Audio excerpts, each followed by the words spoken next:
Bienvenue dans notre exploration du jour. On plonge dans un sujet vraiment crucial pour tous ceux qui travaillent avec des jeunes en difficulté. Mhm. Les postures éducatives et la création d'un cadre sécurisant. On a tous en tête, je pense, ces situations un peu tendues, quoi. Ah oui, Un jeune qui teste les limites, qui passe de l'agressivité au mutisme complet. c'est ça. Comment on réagit? Comment trouver la bonne réponse entre fermeté et compréhension? C'est pas simple, hein. Non, c'est tout l'enjeu en fait. Et les documents qu'on examine aujourd'hui, qui viennent d'un guide pratique pour éducateurs, Oui, ben, ils offrent justement une sorte de boussole, on pourrait dire, pour aller au-delà de juste l'instinct, de la réaction immédiate. d'accord. L'idée forte, vraiment, c'est que notre manière d'être, notre posture, eh bien, elle est aussi déterminante, voire parfois plus que nos actions elles-mêmes.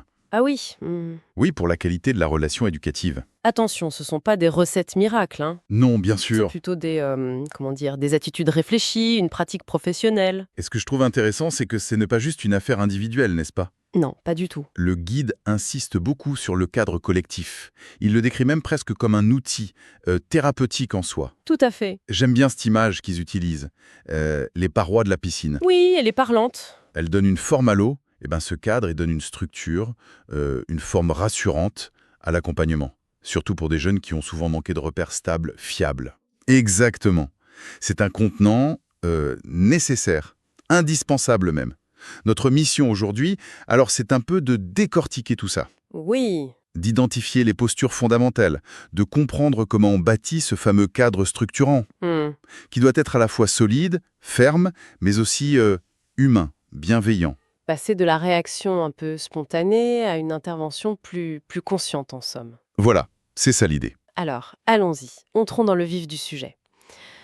Le guide met en avant 3 postures principales. La première, c'est la posture contenante. Mhm, L'idée d'être un peu comme un port dans la tempête émotionnelle du jeune. c'est ça. C'est exactement ça. L'objectif premier, ici, c'est la sécurité affective, le besoin fondamental de se sentir en sécurité. D'accord. Il s'agit donc d'offrir un espace où le jeune peut déposer ce qui le déborde, ses émotions fortes, sans craindre le jugement. Oui, Ou pire encore, de voir l'adulte s'effondrer avec lui, être dépassé. ce qui doit être terrifiant pour un jeune. Absolument. Et ce qui est fascinant, je trouve, dans ce que dit le guide, c'est que ce n'est pas juste accueillir passivement l'émotion, c'est aussi prouver activement au jeune que l'adulte peut encaisser, qu'il ne va pas se briser sous la tempête. Ah, cette démonstration de solidité. Voilà. C'est cette démonstration de résilience de l'adulte qui crée la sécurité pour le jeune. C'est une nuance importante, je crois. D'accord. Donc concrètement, ça se traduit comment? Il faut adopter une attitude zen en permanence? Moins zen que stable, disons. Une présence calme, oui, ça aide. Une voix posée, une respiration régulière. Tout ça, ça signale au jeune je tiens bon, je suis là, tu peux t'appuyer sur moi. Hmm. L'écoute active est essentielle, bien sûr. Reformuler. Si je comprends bien, tu te sens. Valider le ressenti. Je vois que tu es très en colère. Même si on n'approuve pas forcément le comportement. Exactement. Valider l'émotion, pas l'acte. Et surtout, ne pas avoir peur des silences. Ah oui, Parfois, laisser l'espace, laisser le silence s'installer, c'est beaucoup plus contenant que de vouloir absolument combler le vide avec des mots. je vois. Il y a l'exemple de Sarah, 16 ans, dans le guide. Elle revient toute agitée, elle claque les portes. Oui, je me souviens. Et l'éducateur, il ne la bombarde pas de questions. Il toque juste à sa porte et il dit simplement « Sarah, je vois que ça ne va pas. Je suis là si tu as besoin de parler. » C'est ça, C'est cette disponibilité discrète, en fait, sans être intrusif. précisément. Disponible mais pas envahissant. Et les écueils à éviter sont assez clairs du coup. Oui, Forcer la parole, c'est intrusif, ça bloque. Minimiser le ressenti du jeune, allez, c'est pas si grave que ça invalide complètement ce qu'il vit. c'est terrible, ça. Oui, mais le piège le plus subtil, peut-être, c'est de se laisser soi-même submerger, aspiré par l'émotion du jeune. Ah oui, l'effet miroir. Exactement. Rester contenant, ça demande de bien connaître et de maintenir ses propres limites émotionnelles. C'est un équilibre assez délicat à trouver et à maintenir. D'accord. Donc ça, c'est pour la contenance. Mais ensuite, le guide parle de la posture cadrante. Là, on change un peu de registre. On est plus sur les règles, les limites. Mhm. Est-ce qu'il n'y a pas un risque que cette fermeté soit perçue comme punitive, surtout par des jeunes qui sont déjà peut-être méfiants vis-à-vis de l'autorité? C'est une excellente question et elle est centrale. Le guide insiste bien là-dessus. Le cadre, ce n'est pas une fin en soi. C'est un moyen. Un moyen pour... Pour la sécurité et le développement du jeune. Pour beaucoup de ces jeunes, en fait, l'absence totale de limites claires est souvent bien plus angoissante qu'un cadre ferme, mais juste et prévisible. Ah oui, paradoxalement. Oui. Donc la clé, ce n'est pas la dureté, attention. C'est la clarté et la cohérence. Des règles simples, peu nombreuses si possible. Oui. Expliquer. Cette règle, elle existe pour telle raison, pour protéger ça, pour permettre ça. Et surtout, appliquée par tous les adultes de la même manière. La fameuse cohérence d'équipe. On y reviendra, c'est crucial. Et toujours, cette fermeté doit rester bienveillante, c'est le terme du guide. Ferme sur le principe, mais respectueux de la personne. Donc l'autorité découle de la fiabilité en fait, pas de la force brute. Exactement. C'est la confiance dans la constance du cadre qui fonde l'autorité éducative. L'exemple de Kevin, 14 ans, qui jette du pain pendant le repas, Oui. l'intervention décrite est intéressante, ce n'est pas une explosion de colère de l'éducateur. Non. C'est un rappel calme. Kevin, stop, la règle, c'est le respect du repas et des autres. Et ensuite, il propose une alternative. Si tu as besoin de bouger, tu peux sortir 5 minutes et tu reviens. Voilà. On voit bien les étapes. Rappel de la règle, stop à l'acte, offre d'une alternative constructive. Et maintien de la limite, mais sans humilier. C'est ça. C'est ferme sur le comportement, mais ça préserve la relation. Et ça offre une porte de sortie honorable, si on veut. Et les erreurs à éviter ici, quelles seraient-ils? Alors, le guide en pointe plusieurs. Primo, négocier les règles fondamentales en pleine prise. Ah oui, mauvaise idée. Très mauvaise idée. Ça se fait à froid, quand tout le monde est calme.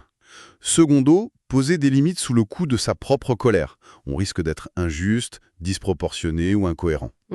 Et tertio, avoir trop de règles. Un règlement intérieur de 50 pages que personne ne lit. C'est inefficace. Mieux vaut peu de règles, mais claires, connues et appliquées. Logique, moins mais mieux. Exactement. Et la troisième posture clé, c'est la posture soutenante.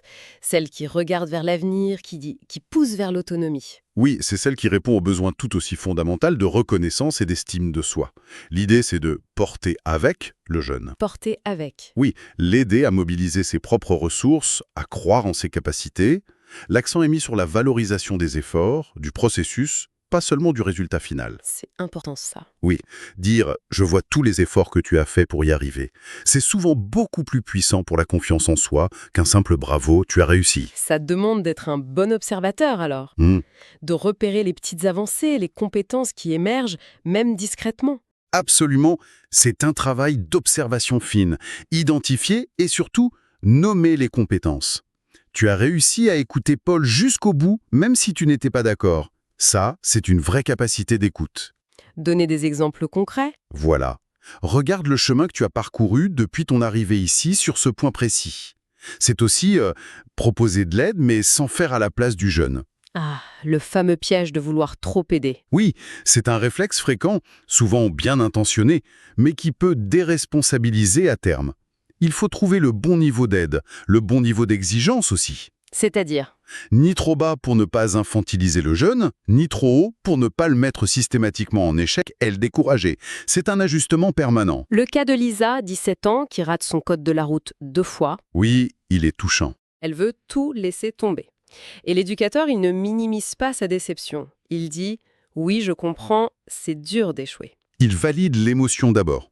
Contenance. Exactement. Mais il ne s'arrête pas là. Il lui rappelle sa détermination passée, comment elle a économisé pour payer les leçons. Il met en lumière ses forces. Il l'aide à se reconnecter à ses propres ressources. C'est ça. Et ensuite, il ouvre vers l'avenir. Bon, comment on pourrait faire différemment la prochaine fois? Qu'est-ce qui pourrait t'aider? C'est vraiment cette idée d'ouvrir des perspectives ensemble. C'est tout à fait ça, soutenir activement. Et là aussi, il y a des pièges à éviter, bien sûr. Comme Comme on disait, faire à la place, infantiliser. Il y a aussi des encouragements un peu vides, genre « mais non, t'inquiète, tu vas y arriver la prochaine fois », qui ne sont pas ancrés dans une analyse réelle de la situation. ça sonne faux. Ça peut sonner faux, oui. Et puis, la comparaison systématique avec les autres. Regarde un tel, lui il a réussi, ça c'est souvent destructeur pour l'estime de soi. D'abord, donc on a ces 3 couleurs, si on veut, sur la palette de l'éducateur, contenant, cadrant, soutenant. Mais vous disiez au début que tout ça, ça s'inscrit dans un ensemble plus vaste. Oui, absolument. C'est le cadre structurant. Le guide insiste beaucoup là-dessus. Les postures individuelles, aussi bonnes soient-elles, prennent vraiment tout leur sens et leur efficacité au sein d'un environnement global qui est lui-même cohérent et sécurisant. Et ce cadre repose sur 3 piliers, c'est ça? Oui, 3 piliers interdépendants. Les règles, les limites et le sentiment de sécurité qui en découle. Alors commençons par les règles. Qu'est-ce qui fait une bonne règle de vie collective selon le guide? Alors, plusieurs choses. D'abord, elles doivent être peu nombreuses. Ah bon? Mhm. Pourquoi? Pour être mémorisables et applicables. S'il y en a trop, on s'y perd. Ensuite, elles doivent être claires, sans ambiguïté. Oui. Formulées positivement si possible. Plutôt dire « on marche calmement dans les couloirs » que « interdit de courir ». Ça indique le comportement attendu. Intéressant. Expliquer aussi, dans leur finalité, pourquoi cette règle existe, pour la sécurité, pour le respect mutuel, pour l'organisation, et le point crucial, appliquer avec constance et cohérence par toute l'équipe éducative. Encore la cohérence. Toujours, une règle qui change selon l'humeur de l'adulte ou selon qui est de service, ce n'est plus une règle, c'est de l'arbitraire.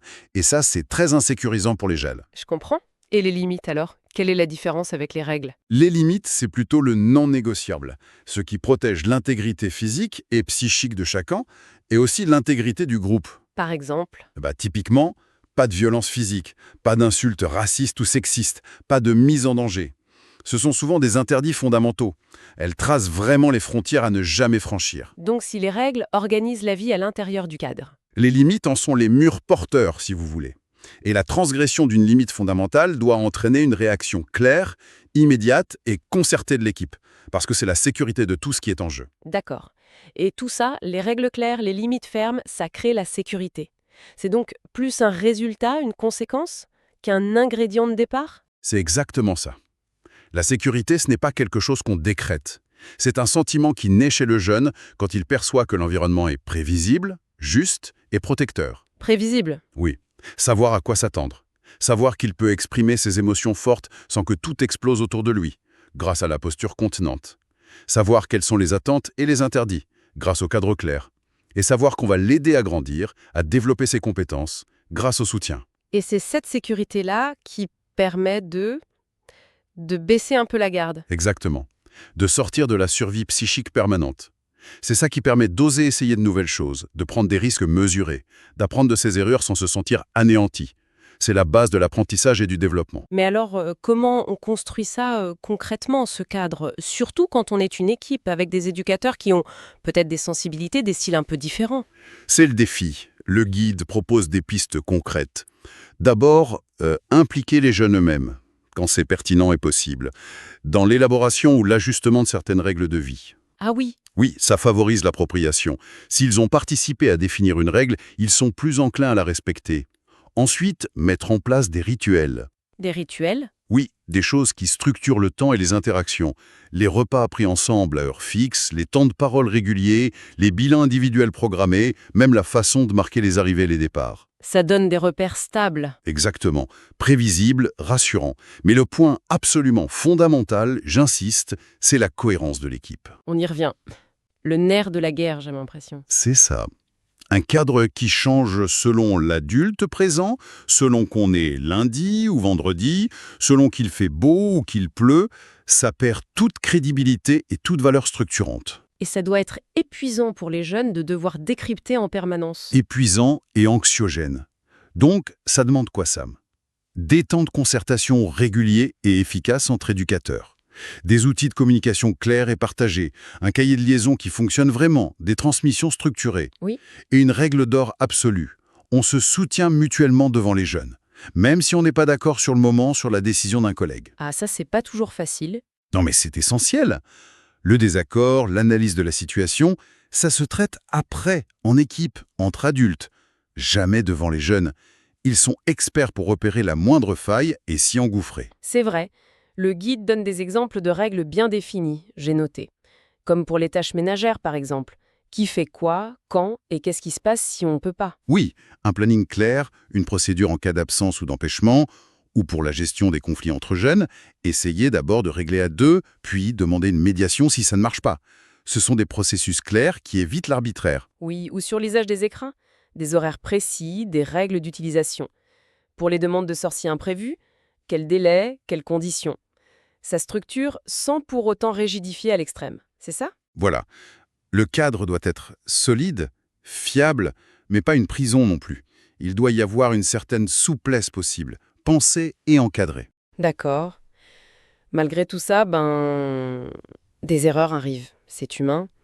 Le guide pointe notamment l'oscillation classique entre trop d'autorité et trop de laxisme.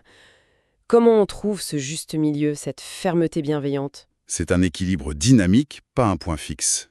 L'excès d'autorité, confondre fermeté et dureté, être rigide, multiplier les sanctions à tout va, c'est souvent contre-productif. Ça génère quoi? De la peur, une soumission de façade, ou au contraire de la révolte ouverte, du braquage. Il faut se rappeler que l'autorité éducative, ce n'est pas un pouvoir sur l'autre, c'est une responsabilité pour l'autre. Et à l'inverse, le laxisme, éviter de poser des limites par peur du conflit, de ne pas être aimé, tout céder, c'est tout aussi insécurisant pour le jeune. Pourquoi? On pourrait penser que c'est plus confortable pour lui. Pas forcément. Le jeune a besoin de sentir qu'il y a un mur, quelque part, une structure fiable sur laquelle s'appuyer pour se construire. S'il n'y a que du mou, il risque de se sentir perdu, voire tout puissant, ce qui est très angoissant. Donc ni être un tyran, ni être un paillasson. C'est un peu l'idée, oui. Le guide parle de fermeté bienveillante, c'est-à-dire être ferme sur les principes essentiels, non négociables, le respect, la sécurité, mais en même temps rester capable d'écoute, de dialogue, de souplesse sur les modalités quand c'est possible. Tenir les deux bouts en même temps. C'est ça, allier la chaleur de la relation et l'exigence du cadre. C'est un ajustement constant au quotidien. Une autre erreur fréquente qui est mentionnée, c'est de négocier en pleine crise. Pourquoi c'est si problématique? Intuitivement, on pourrait croire que ça peut désamorcer la situation. Alors, ça peut sembler une bonne idée sur le coup, mais en réalité, c'est souvent contre-productif. Pourquoi? Parce qu'en pleine tempête émotionnelle, la partie rationnelle du cerveau, le cortex préfrontal, est un peu débranchée. Chez le jeune et chez l'adulte aussi parfois? Exactement, chez les deux. Du coup, négocier à ce moment-là, c'est rarement constructif. Ça peut même jeter de l'huile sur le feu. Et surtout, le jeune peut interpréter ça comme une faiblesse du cadre. Ah oui, si je crie assez fort, les règles changent. Voilà, si je mets assez la pression, j'obtiens gain de cause. Ça sape la crédibilité du cadre à long terme. Donc la priorité absolue en pleine crise, c'est d'abord la sécurité, puis le retour au calme. Posture contenante ou cadrante, simple et ferme. C'est ça. On sécurise, on calme, on peut dire « là tu es trop énervé, je suis trop énervé, on ne peut pas discuter. On en reparlera plus tard quand tu seras plus calme. » La négociation, la discussion sur le fond du problème, ça vient après, impérativement à froid. Quand tout le monde est de nouveau disponible psychiquement. Exactement.